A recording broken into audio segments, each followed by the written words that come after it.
Well, just the other day I saw yet another post on a Facebook expat group. People asking about letting their house out rent-free in return for work. Well, if you are contemplating doing something similar in France, you might want to watch this video until the end.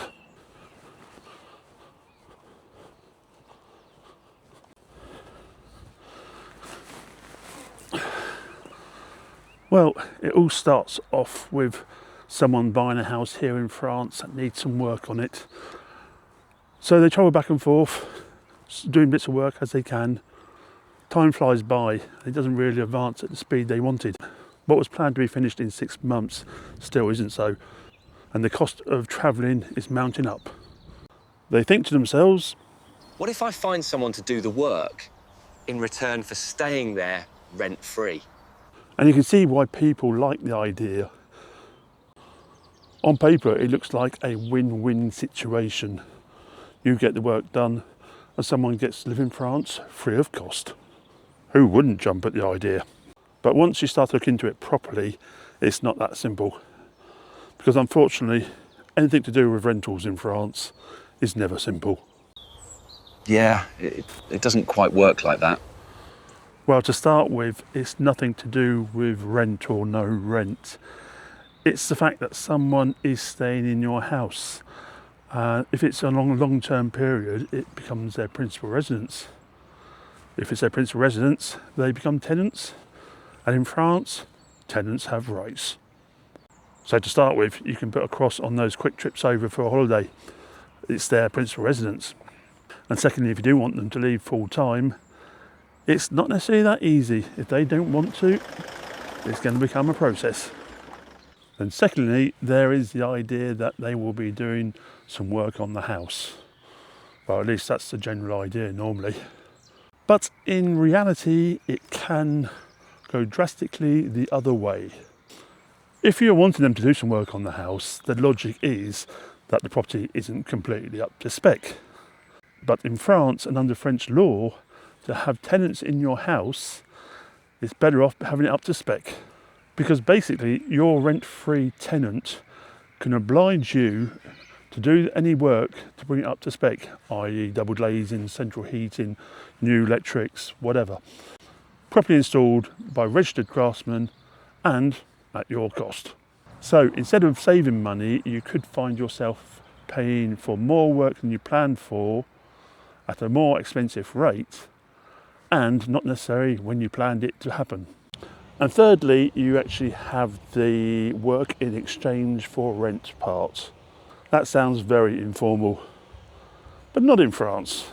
In France, that is considered payment in kind for undeclared work, aka working on the black, because they are receiving something in return for their work. So legally speaking, you are paying them, but just not in cash or salary. And if the French state catches on to that, you end up paying social charges on the estimated salaries, as well as penalties and big fines. And reason number 4 is a discreet one, but a very important one. If they actually do any major structural work to the property, any electrics, any plumbing or installations or that such, then officially speaking, they need a guarantee décennale, which is a 10 years guarantee. Unfortunately, to get that, you need to be a registered workman over here in France, and obviously the work needs to be done above board. That is to say, paid for with an invoice for the said work. And that's not just a technicality, it's a legal obligation. Let's say you sell the property on, or even you keep it, and within 10 years, yes, 10 years, there is a wall falls down or an electrical fire or some such based on the work which was done. Obviously, there is no guarantee from the person who was staying in the house who did the work. So it doesn't come back on them. It comes back on you. Let's say you've sold the property after a year, 9 years later, a wall falls down, it's down to you to repair it.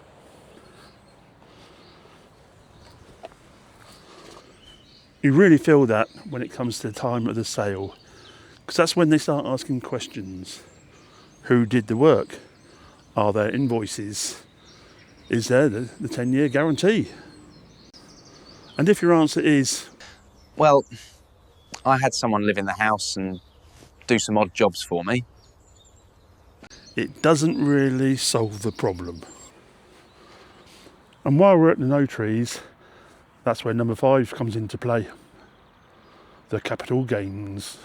To keep it simple, capital gains are calculated from the price of purchase minus the price of works with a rebate over the duration. The thing is, if your mate who was staying in the house did all the work for you and you haven't got any invoices, well, you can't set them off against capital gains either. So what starts off as what seems like a good idea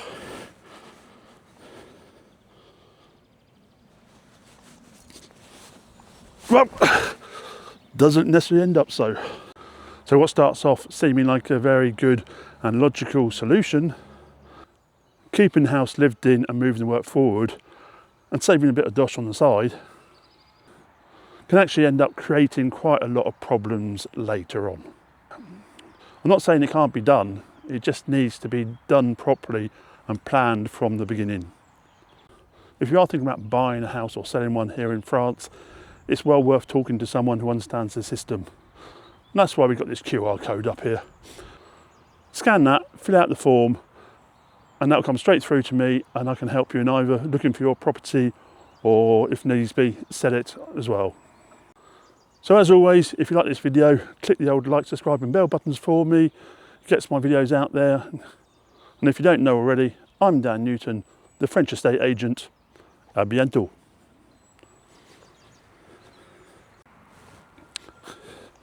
Oh yeah, I did actually do this video once yesterday when it's a really sunny day, but I forgot to turn the mic on. Oh well.